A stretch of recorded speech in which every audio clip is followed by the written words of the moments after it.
안녕하십니까. 혼란한 정치 시사 이슈를 술술 풀어보는 송곡구를 혼술이 보내드리는 조간 딱풀 4월 26일 화요일에 인사드립니다. 오늘이 화요일이니 이 윤석열 정부가 출범하는 날이 딱 2주 남았습니다. 5월 10일 화요일에 출범을 하고 5월 9일 월요일에 문재인 대통령, 지금 저 뒤로 보는 청와대에 있는 문재인 대통령이 5월 9일 오후 6시 퇴근 시간에 맞춰서 청와대를 떠나겠다 이렇게 어제 이야기를 했죠.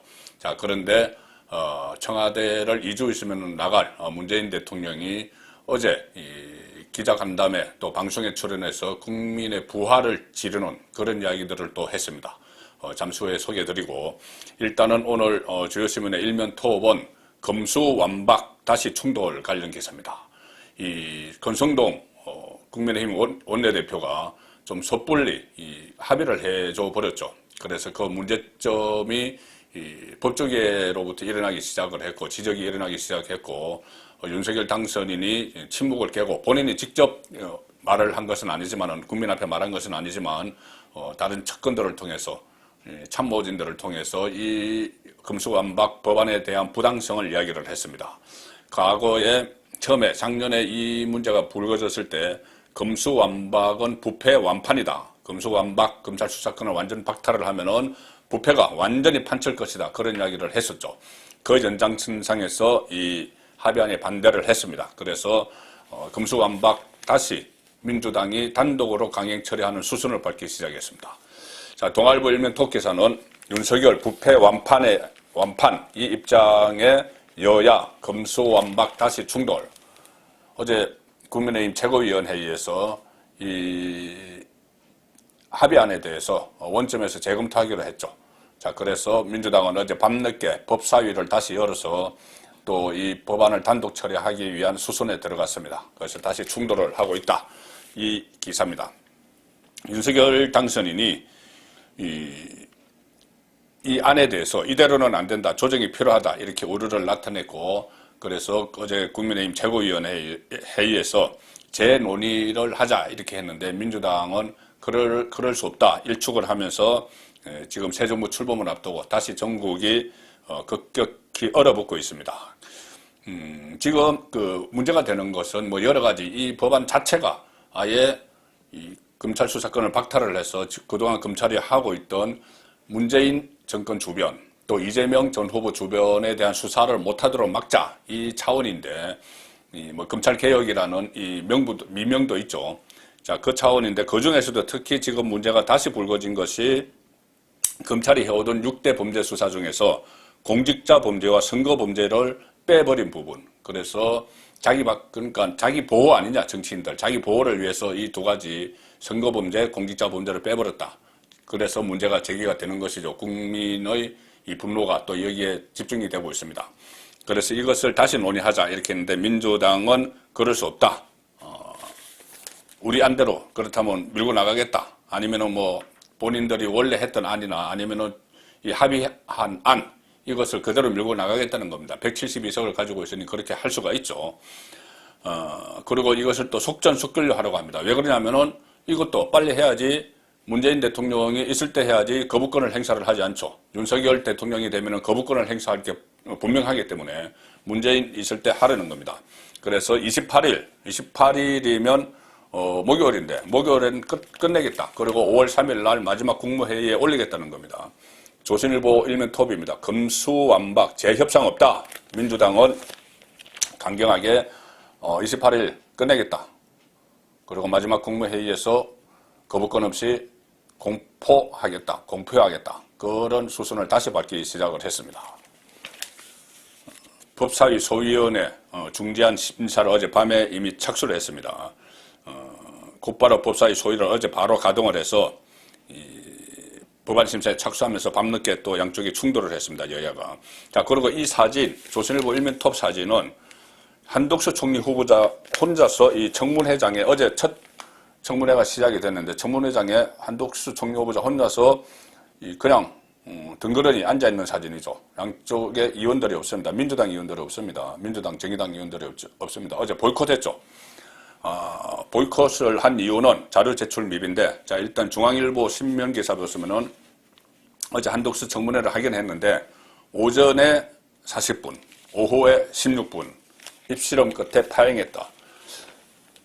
자, 민주당과 정의당 정문특위 소속 의원들은 참석을 하지 않았고 민주당 간사만 와서 뭐 협상을 하는 척 하다가 그냥 가버리고 했습니다. 그래서 국무총리 후보자 청문회는 이틀 동안 열리는데 어제는 그냥 공쳤고, 자, 오늘도 그 어떤 여야가 다 모여서 열릴 가능성은 거의 없습니다. 자, 그래서 이 상태에서 나중에 이 국무총리는 본회의에서 인준투표를 해야 되기 때문에 인준투표를 부결시키는, 그래서 윤석열 정부의 첫 내각 출범의 발목을 잡는 그런 수순에 돌입을 했다. 이렇게 보셔야 될 것 같습니다.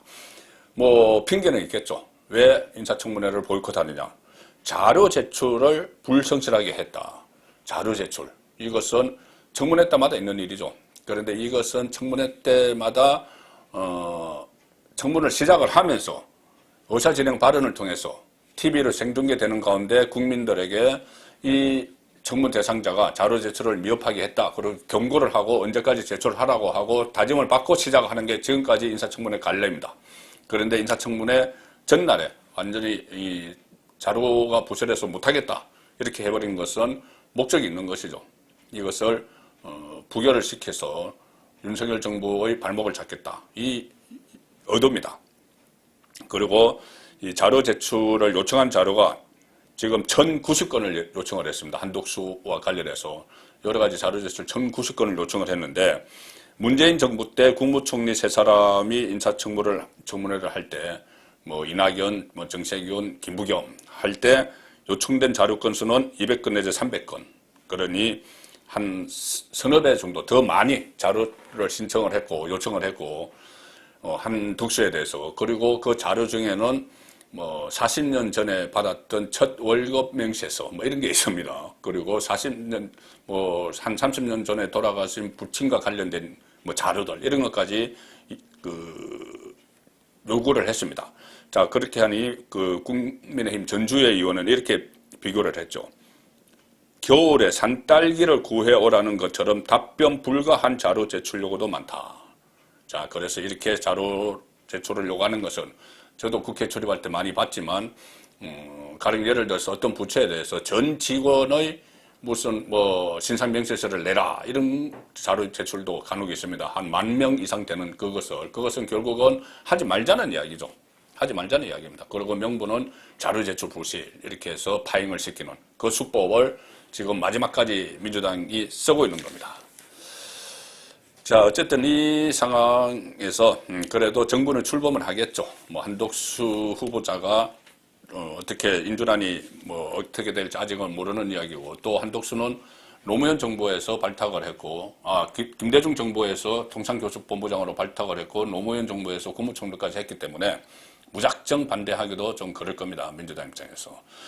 그래서 정부는 일단 출범을 하는데 5월 10일 날 취임식을 하죠. 취임식을 하게 되면은 저 뒤로 보이는 저 청와대는 5월 10일 정오부터 국민에게 개방이 됩니다.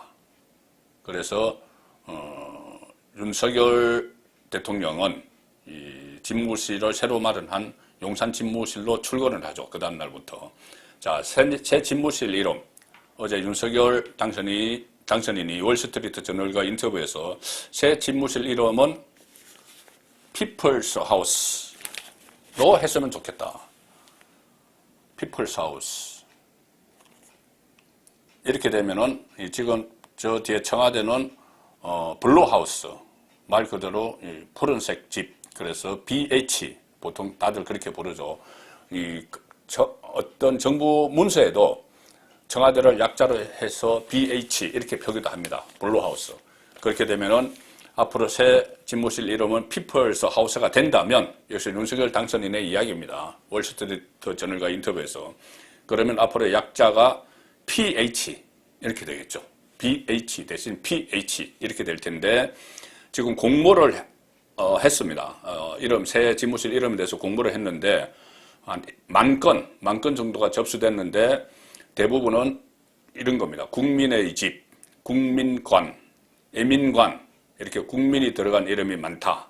그리고 그렇다면 결국 피플스 하우스, 국민의 집, 이것도 같은 맥락에서 윤석열 당선인이 이야기를 했기 때문에 아마 이렇게 결론이 날 가능성이 높을 것 같습니다. 청와대는 그 5월 10일 날 정오에 개방을 해서 하루에 39,000명, 당분간은 신청을 먼저 받습니다. 워낙 많은 사람이 몰리면 안 되니 39,000명의 관람을 허용을 하고, 그 대신 저 청와대 뒤로 보이는 저 솟아있는 산이 북악산입니다. 북악산. 이 북악산 등산로는 전면 개방을 한다. 5월 10일부터. 인원 제한 없이. 그리고 그 아래에 있는 청와대 경내 관람은 미리 신청을 받아서 하루 39,000명 당분간 그렇게 개방을 합니다. 자, 이렇게 되면 저 청와대 74년 동안 권력의 상징이었는데 그 청와대 시대가 마감이 되죠. 청와대를 마지막으로 사용하고 떠나는 사람이 문재인 대통령입니다. 어제 갑자기 문재인 관련 뉴스들이 쏟아졌죠. 첫째는 청와대 청와대 녹지원은 청와대 안에서 가장 그 풍경이 좋은 데입니다. 이 기자들이, 과거에 청와대 출입 기자들이 지금은 저 본관으로 가지 못합니다. 기자실에서. 그런데 과거 제가 출입할 때 김대중 노무현 대통령 시절에는, 노무현 대통령 시절부터 가지 못했죠. 김영삼 김대중 대통령 시절까지는 하루에 2번씩 저 본관으로 들어갑니다. 비서동으로 취재를 하러. 그러면 녹지원을 거쳐서 들어가게 되는데 녹지원 풍광이 아주 멋집니다. 그래서 그것이 청와대를 출입하는 낙이다 이런 말까지 했는데, 자, 어제 그 녹지원에서 마지막 기자간담회를 문재인 대통령이 했습니다. 그런데 기자들과 만난 게 1년 만입니다. 그동안 이 5년 임기 동안 뭐 기자들 만난 게 몇 번 안 되죠. 처음에 취임할 때는 수시로 기자들을 통해서 국민과 소통하겠다고 했는데 중요한 현안이 있을 때마다 잠적을 해버렸습니다. 숨어버렸습니다. 그러다가 이제 마지막 떠나는 날 기자들에게 본인이 또 자아자찬할 것도 많고 본인 입장을 이야기할 게 많겠죠. 떠나는 날까지 기자들이 이 날카로운 질문은 잘 안 합니다. 뭐 2주일이 있으면 그만둘 대통령에게 뭐라고 하겠습니까? 그러니 본인 입장만 다 설명하고 자아자찬하는 그런 상황을 만든 것이고, 또 하나는 JTBC가 어제 방송을 했는데 손석희 전 앵커와 개별 인터뷰를 한 것도 방영을 했습니다. JTBC는 처음에 박근혜 그 최순실 게이트 때 뭐 태블릿 PC 처음에 보도하고 했던 종편 채널이죠. 그러니까 우군입니다. 문재인 정권의 우군 채널이죠. 거기에 또 손석희라는 대표적 상징적인 인물과 개별 인터뷰를 했는데, 자, 무슨 얘기를 했을까요? 국민의 부활을 지르는 얘기들이 계속 나왔습니다. 조금 전에 말씀드린 일단 그 금수완박 거기에 대해서는 그동안 애매하게 입장 표명을 하지 않고 있었죠. 이것이 문재인을 보호하기 위한 그런 법안이기도 하기 때문에 애매하게 있었는데, 어제 이렇게 갑자기 윤석열 당선인이 이것에 대해서 우려를 표명하는 메시지가 나오고, 이렇게 특히 이것이 갑자기 바뀐 게 한동훈입니다. 한동훈 법무부 장관 후보자. 법무부 장관 후보자니 이런 사법 체계에 대해서 충분히 말할 입장이 있는 것이죠. 그래서 한동훈 법무부 장관 후보자가 이 법안이 통과되면 국민이 불편해진다, 이렇게 이야기를 한 것을 두고 문재인 대통령이 갑자기 한동훈을 공격을 합니다. 한동훈은 문재인 정부에서 문재인 정부 수사를 하다가 4차례나 좌천이 됐던 인물이죠. 그러다가 윤석열 정부에서 법무부 장관으로 화려하게 부활을 하는 인물인데, 문재인 대통령이 갑자기 한동훈을 공격을 합니다. 금수관박, 그거 왜 반대해? 속으로는 나를 지키려는 법안인데 이거겠죠. 국민 함부로 팔지 마, 이런 얘기까지 합니다.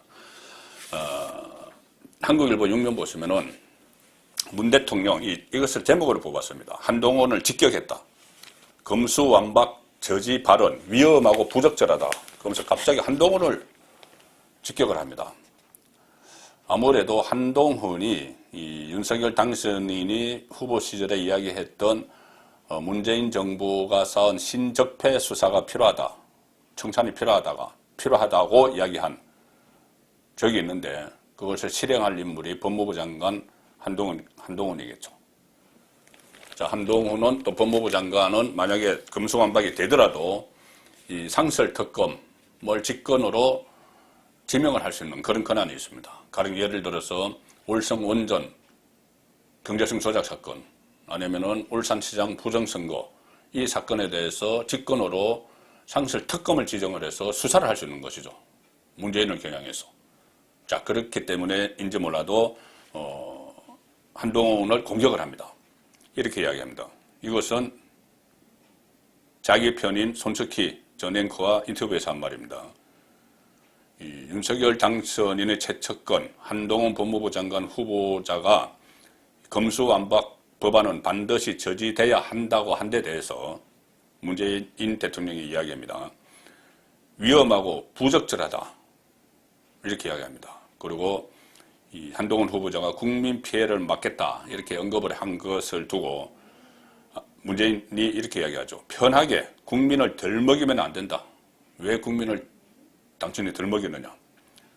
대한민국 정의를 특정한 사람들이 독점할 수는 없다. 정의를 특정한 사람들이 독점할 수는 없다. 이게 무슨 이야기인지, 왜 대한민국 정의를 당신들이 독점하려고 하느냐. 그렇다면 지금까지는 이 문재인 정권이 어떤 대한민국의 정의를 정의 있냐, 본인들이 정의 있냐 그렇게 독점을 해왔는데 실상은 반칙과 특권, 불공정 이런 것으로 얼룩졌었죠. 자, 그런데 갑자기 국민을 왜 덜먹이느냐. 이렇게 편하게 국민을 덜먹이면 안 된다. 이런 이야기를 하면서, 자, 이것도 일종의 이 갈라치기죠. 편가르기입니다. 국민 편가르기. 편가르기에서 지지층을 계속 붙잡아 두려는 그런 시도들을 계속 지금 벌이고 있습니다. 자, 문재인 대통령이 윤석열 대통령 당선인에 대해서는 어떻게 이야기했을까요? 또 조국에 대해서는 무슨 말을 했는지, 이 윤석열 대통령이 당선되고 조국이 지금 수사를 받고 부인 정경심 씨가 구속되어 있고 다 이거 연결되는 이야기죠. 자, 그런데 윤석열 당선인에 대해서는 이렇게 이야기합니다. 조선일보 기사입니다. 윤석열 다른 당 후보로 대통령에 당선됐다. 참 아이러니하다. 참 아이러니하죠. 참 아이러니하다. 본인이 최순실 게이트 그 수사 공로로 서울중앙지검장으로 발탁을 해서 서울중앙지검장 시절에 이렇게 보수 정권, 옛 보수 정권에 대한 수사를 막 했고, 그래서 검찰총장까지 본인이 시켜줬는데 상대당의 대통령 후보로 선출돼서 당선되니 아이러니하다. 그 아이러니한 것은 해답이 간단하죠. 보수 정권에 대한 수사를 한 것처럼 법과 원칙에 의해서 현 정권, 살아있는 권력에 대해서 문재인 정권에 대해서 수사를 하니 그것을 막기 위해서 법무부 장관, 추미애 장관을 임명을 해서 그 1년 동안 전쟁을 치르게 해서 그래서 국민의 인기가 윤석열에게 쏠렸죠. 그래서 대통령까지 된 겁니다. 별로 뭐 아이러니할 것도 없습니다. 그런 측면에서 보면은 이렇게 이야기했습니다. 문재인, 윤석열 당선인에 대해서 우리 정부에서 검찰총장을 했던 분이 야당의 후보가 돼서 대통령에 당선된 게 결과적으로 이상한 모양새가 된 건 사실이다. 이상한 모양새 사실 됐죠. 본인이 만들었죠. 당시 지금 손석희 씨하고 지금 대담하고 있는 겁니다. 당시 윤석열을 왜 검찰총장으로 임명했느냐 이렇게 물으니까 문재인 대통령의 답변은 이겁니다. 그때 윤석열 검사는, 윤석열 서울지검장은 아주 결기에 있는 강골 검사로서 희망이 높았다. 거기에 대한 기대를 가지고 검찰총장으로 임명했다. 자, 서울중앙지검장 시절에 이명박, 박근혜 정부 사람들을 그 대상으로 해서 수사를 벌이고 양승태 대법원장 구속하고 한동훈과 같이 윤석열 서울중앙지검장이 이렇게 했을 때는 아주 결기 있는 검사다. 정말 원칙대로 하는구나. 그래서 검찰총장으로 발탁을 했습니다. 발탁을 했는데 검찰총장이 되고 나서 조국 사태가 일어나고 뭐 여러 가지 울산시장 선거 뭐 여러 가지 부정이 일어났죠. 월성 이거 수사를 하니 그때부터는 결기가 아니고 그냥 자기들을 수사를 하니까는 이게 아이러니하다 뭐 이런 상황이 돼버리는 겁니다. 자, 그래서 상대 진영에 대한 수사는 결기 있는 것이고 본인에 대한 수사는 어떤 정치적 목적이 있는 것이고 이런 생각을 어제 막 밝힌 거죠. 자, 조국 장관에 대해서 이 윤석열 검찰총장이 왜 조국을 그렇게 강력하게 수사를 했을까 이렇게 물어봅니다. 손석희 씨가. 여기에 대해서 문재인의 답변은 이겁니다.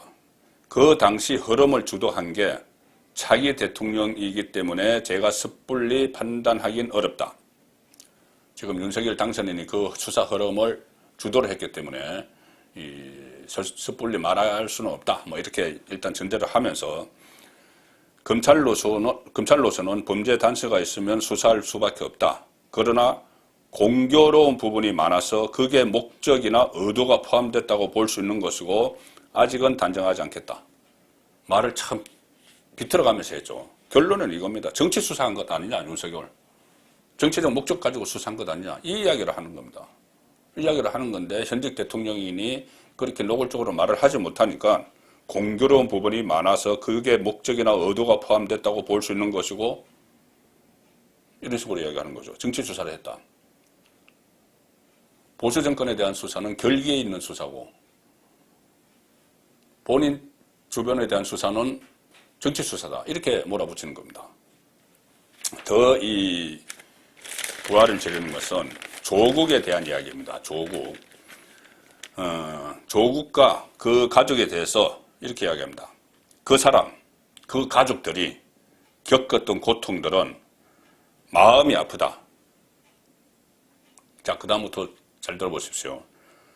그분들이 잘못한 게 있어서 잘못에 대한 벌을 받는 것이 맞는다 하더라도 결국은 우리 정부에서 민정수석이 되고 법무부 장관으로 발탁되고 하는 바람에 그런 상황이 된 것이라 그런 것에 대한 안타까움이 있을 수밖에 없다. 2020년 1월에 연두 기자회견에서 조국에게 아주 큰 마음의 빚을 졌다 이렇게 했는데 지금 그 심정 그대로 이야기하는 겁니다. 그 사람, 그 가족들이 겪었던 고통들은 마음이 아프다. 자, 그리고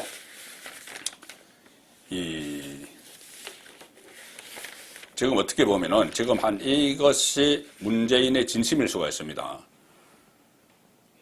잘못이 있으면 잘못에 대한 벌을 받는 것이 맞는다 하더라도 벌을 받아야 되지만 우리 정부에서 민정수석되고 법무부 장관이 되고 하는 바람에 그런 상황이 된 것은 안타깝다. 이게 무슨 말이냐 하면은 제가 말을 계속 이렇게 비틀어서 하는데 이것을 제가 해석을 하면 이겁니다. 잘못한 게 있어서 벌 받는 것은 맞다. 벌을 받았죠. 지금 조국은 수사를 받고 있고 재판을 받고 있고 정경심 씨는 대법원에서 4년 확정 판결까지 받았습니다. 벌 받는 건 맞죠. 그런데 민정수석, 법무장관으로 내가 발탁하는 바람에 그런 상황을 맞았다. 만약에 이 말은 결국은 조국이 이 잘못한 일이 있는 건 맞는데 잘못한 것을 안 들키고 그냥 넘어갈 수 있었는데 조민도 그냥 그대로 부산대 의전은 졸업하고 의사되고 다 그대로 넘어갈 수 있었는데 들켜서 처벌을 받게 해서 마음이 아프고 마음의 빚이 있다는 이 말이 되는 겁니다. 그리고 이 검증과 이 수사를 한 언론과 검찰에 대해서 원망을 하는 것이죠. 대통령이라면은 지금 상황에서라도 지금 끝나기 전이라도 이렇게 이야기해야 됩니다. 이 조국의 문제에 대해서는 그렇게 잘못한 대법원에서도까지 다 확정 판결된 그런 잘못은 저지른 사실을 내가 모르고 범죄자인데 범법자인데 범법자에게 이 범죄자를 잡는 검찰 개혁을 맡긴 것 거기에 대해서 국민에게 미안하다, 송구하다 그렇게 이야기해야죠. 다른 사람도 아닌 이 범법자를 잡는 검찰을 개혁하라고 맡겨서 결과적으로 엉망이 돼버린 이 상황에 대해서 국민에게 송구하고 마음의 빚이 있다 이렇게 이야기하는 것이 맞습니다. 뭐 너무 많은 요구를 하는 것 같지만은 자 그리고 어쨌든 이제 문재인 그 정권은 2주 후면 끝났는데 자 2주 후에 끝나기 전에 나중에 역사의 기록에 남기기 위해서 거리두기 코로나에 의한 거리두기가 있었는데 그것을 완전히 폐지하고 일상 회복을 선언을 했죠. 그리고 본인은 강개무량하다 이런 이야기 했습니다. 전 세계 코로나 감염자의 20% 이상을 한국 사람이 감염이 됐는데 억지로 지금 일상 회복 이것을 선언을 하고 강개무량하다 이러면서 본인은 나중에 역사의 기록에 남겠죠. 이 코로나가 일상 회복이 된 것이 문재인 정부 때다. 그런데 이 서울신문 보시면은 2급 감염병으로 낮췄습니다. 그래야지 일상 회복을 시키니까. 국민은 혼란스럽고 방역 부담은 앞으로 새 정부가 다 지게 된다. 문재인은 강개무량하다 하면서 뭐 떠나면 그만입니다. 그런데 이것이 다시 재유행을 하거나 하면은 윤석열 정부가 고스란히 다 부담을 져야 되는 거죠. 국민들은 혼란스러워집니다. 1,700만 명을 감염을 시켰습니다. 우리나라 국민 5천만 중에 1,700만 명을 감염시키고 22,243명의 목숨을 앗아간 코로나19가 메르스, 그전에 있었던 메르스가 1급이었는데 그것보다 낮은 2급 감염병으로 지정을 했습니다. 그러면은 생활비, 유급휴가비, 치료비 지원 이런 것은 중단이 되고 중단은 다음 달 23일 이후 이루어집니다. 윤석열 정부에서 이루어지는 것이죠. 이번 조치로 현 정부는 K방역의 마침표를 찍게 됐지만 허술해진 방역과 각종 지원 중단에 따른 국민 불안은 새 정부가 떠안게 됐다. 자, 윤석열 정부가 이제 2주 후면 출범하고 문재인 대통령이 그 이후에는 자연인으로 돌아가지만은 오늘 보도된 어제 했던 이야기들을 들어보면은 여전히 본인의 가오, 실정을 뉘우치기는커녕 오히려 퇴임 이후에도 본인의 안전판을 마련하기 위해서 여러 가지 지지층 결집을 하는 그런 모습이기 때문에 퇴임 이후에도 SNS를 통한 문재인 대통령, 전직 대통령의 정치적 메시지는 계속 나올 것 같다는 예감이 듭니다. 조간 딱풀이었습니다.